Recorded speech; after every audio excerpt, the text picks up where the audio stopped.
Assalamualaikum warahmatullahi wabarakatuh. Semangat pagi teman-teman. Hari ini IHSG-nya tidak kemana-mana ya. Sempat naik kemudian turun kemudian ditahan di 8.975. Movernya masih ada di bumi. Antam, wow, Antam hari ini luar biasa. BRMS, PTRO, BBCA, BMRI, Dewa, MDKA, Emas, Arci, Inet dan seterusnya ya. Antam hari ini, wow, saya pikir arah hari ini ternyata tidak. Naiknya 10,96%. Selamat holder-holdernya Antam ke 4.760. Bang, kenapa bang? Kok Antam naiknya sampai segitunya bang? Kan gitu ya, biasanya banyak yang begitu tuh. Volume hari ini 2,3 triliun. Banyak sekali yang masuk. Tapi asing sebenarnya nggak terlalu banyak masuk hari ini. Ya seperti kita tahu saham emas, harga emas all time high lagi 5.000 tembus ya. 5.083 USD per troy on. Ini tertinggi sepanjang sejarah harga emas pernah dicatat oleh manusia ya, oleh umat manusia. Tuh grafiknya bulanan udah kayak tiang bendera. Ya begitulah. Makanya Antam kena sentimen yang sama ya, mungkin jadi ngikut. Dan ini pun juga all time high juga Antam. Udah tembus dari sebelum-sebelumnya di 4.400. Ini strong sekali di 4.700. Sudah nggak peduli market gimana kemarin-kemarin, don't care ya. Yang penting hajar kanan, HK, bem, naik. Terus saham-saham lain gimana bang? Bumi masih melanjutkan penurunannya dan ini sudah patah tren.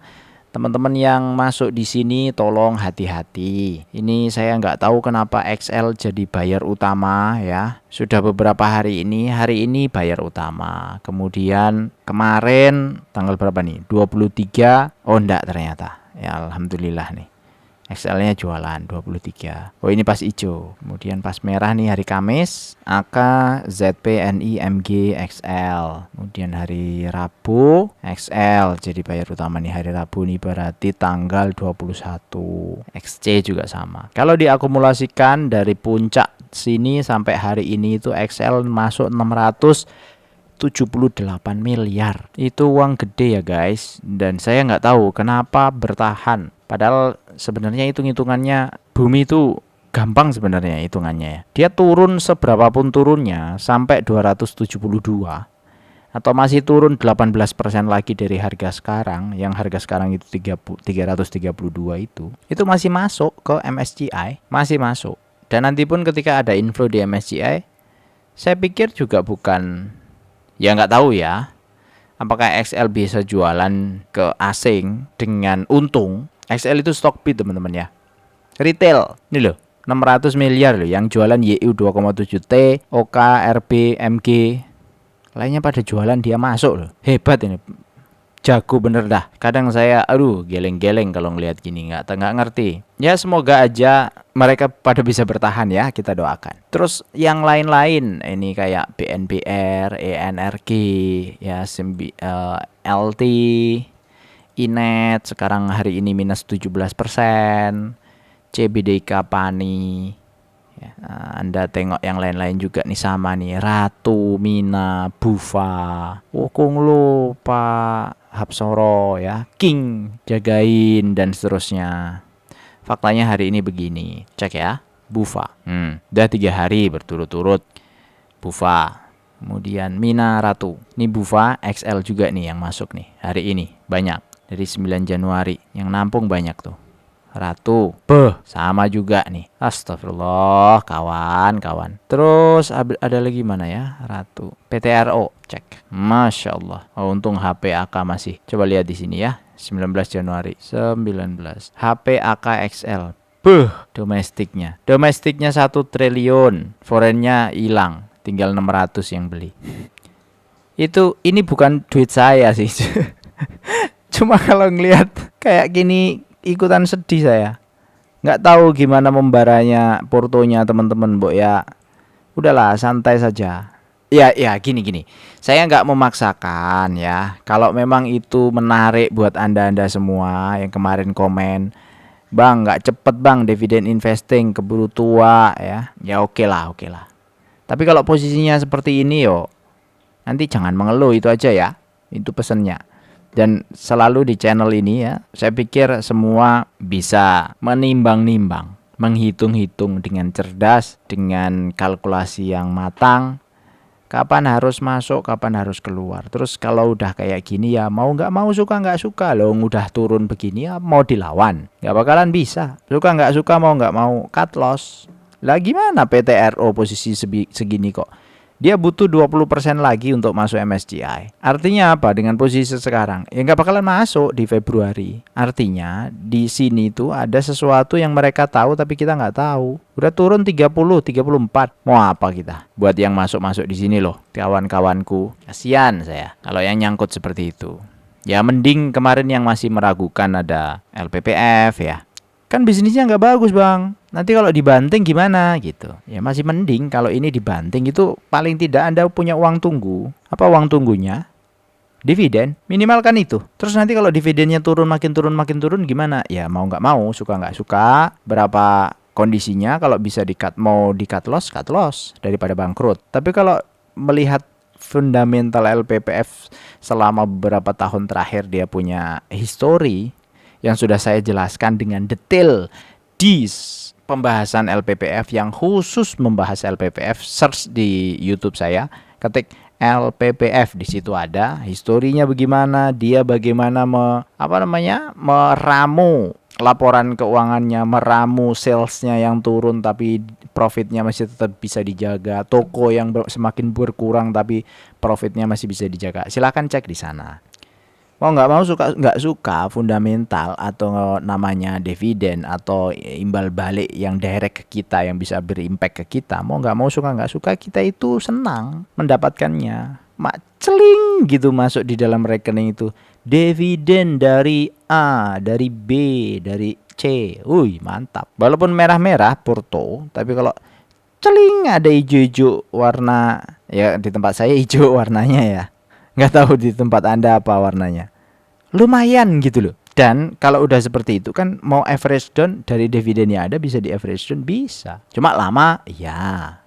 Makanya kalau saham yang lagi turun, trennya turun, tidak harus di average down. Ini ada kata-kata bagus nih ya. Kemarin saya simpan di mana? Sebentar, saya cariin dulu. Nah, ini kata-kata bagusnya. Theory of everything ya. Jadi, theory of everything itu, Z itu sama dengan everything.